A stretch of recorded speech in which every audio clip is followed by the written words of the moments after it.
The poem The Raven opens on a bleak December night as the narrator, a lonely scholar, sits reading forgotten lore by the dying firelight in his darkened chamber. He is attempting to distract himself from sorrow and grief over the death of Lenore, a woman he deeply loved and lost. The atmosphere is heavy with melancholy, isolation, and the supernatural, hallmarks of Gothic literature.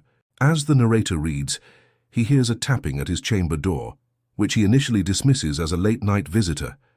When he opens the door, he finds only darkness and whispers her name, Lenore, into the void, hearing it echo back, suggesting both longing and madness.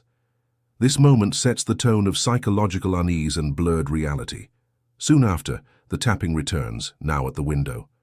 When the narrator opens it, a raven, stately and of the saintly days of yore, flies into the room and perches upon a bust of Pallas Athena, symbolizing reason and wisdom. The bird's association with death and prophecy contrasts sharply with the rational symbol it rests upon, foreshadowing the narrator's descent from reason into despair.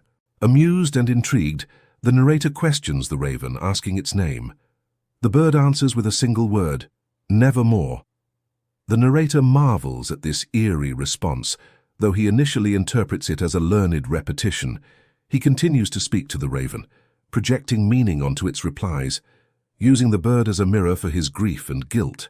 As his questions grow increasingly desperate about whether he will see Lenore again, or if there is hope of peace in the afterlife, the raven's only answer remains nevermore. The repetition transforms from curious to torturous, becoming an eternal denial of hope and salvation. The narrator's reason collapses under the weight of grief and despair.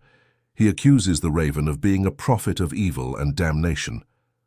Overcome, the narrator commands the raven to leave, but it refuses, repeating its fatal refrain.